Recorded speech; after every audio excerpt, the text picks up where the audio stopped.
Предизвиците и брзите општествени промени, самото тоа да се подигнат и стандардите во медиумската и корпоративната индустрија, Високата школа за новинарство и односи со јавност започна со специјализирани курсеви. Зашто точно станува збор ова утро, ќе разговараме со Лила Шабан, раководител на Центарот Кариера при Високата школа за новинарство и односи со јавност. Лила, добро утро и добре ни дојдовте. Добро утро.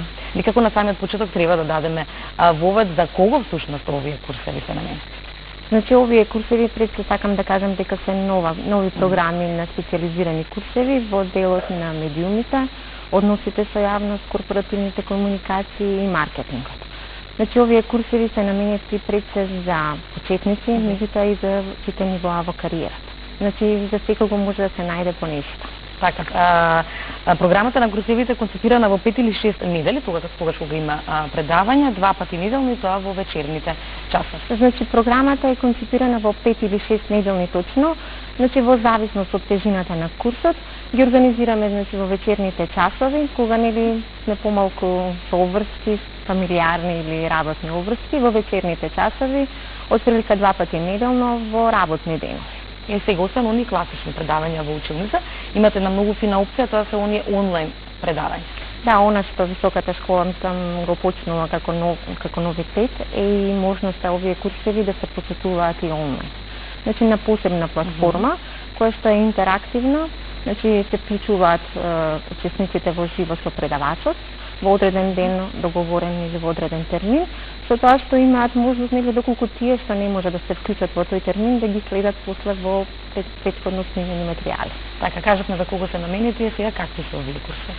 Значи во првиот сет на курсеви, значи Високата школа ќе организира околу 10 нели курсеви и тоа во делот на радиоводителство, ТВ водителство, значи креативно пишување, креативно зборување или говорење. Имаме репутацијски менеджмент, управување со кризи и уште многу што јас би ги поканила нели да ги видат на нашата веб страна. Колку има интерес? До сега има, да. Има на почеток имаме доста интерес за оние средношколци, јас би ги нарекла кои што најмногу ги интересира фотографирањето, кој што заборавив да го кажам, значи курсот по фотографија исто многу доста има голем интерес. Меѓу другото, вие се потрудите да обезбедите и искусни предавачи, кои што не се само од Македонија, туку и од странство. Да, значи профилот е различен. Имаме нели како делот на медиумите, значи професионалци, практичари, имаме пиар професионалци, академски професори, пошто некои од курсевите нели се на повисоко ниво, значи се наменети за оние, например имаме курс што е по подготовка на скица за изработка на магистерски или на докторски трудови, така да значи имаме и професори, имаме како што реков пиар професионалци, како од кај нас, така и од Словенија.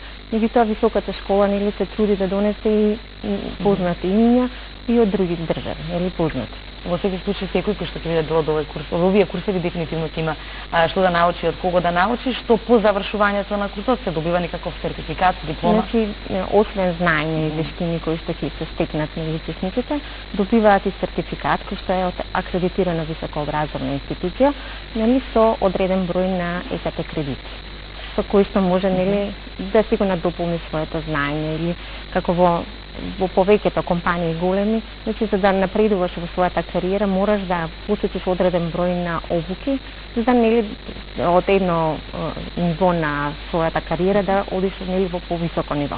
Пред да ги поканиме гледачите да стекнат ново знаење овде, би сакала само накратко да ни кажеш, Центарот Кариера е само една гранка од Високата школа за новинарство и односи со јавност? Да, значи Високата школа организира додипломски студии и постдипломски студии, освен нели овие специализирани, ова ни е како се најново. Така, еве, дојде тој момент за крај, ајде, зошто треба сите да се пријават на овие курси? Затоа што мислам дека секој може нели сам да си направи, не можеме да кажеме дека сме завршиле факултет и сме научиле сего. Човекот треба нели да учи целиот свој живот.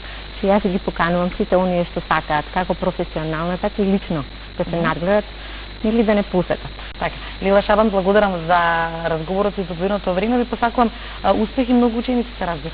Јас ви благодарам на вас, што ми дадовте можност да бидеме дел од оваа емисија. Благодарам уште еднаш. Во продолжение знаете што следува кратка пауза и уште еден разговор редовно во понеделник, рубриката со нутриционисти. Тања Турунџиева е веќе тука и говориме за тоа како храната влијае на аутизмот. Останете со нас.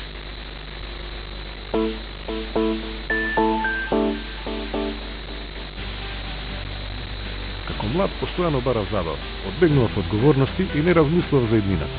Иако има се што еден човек може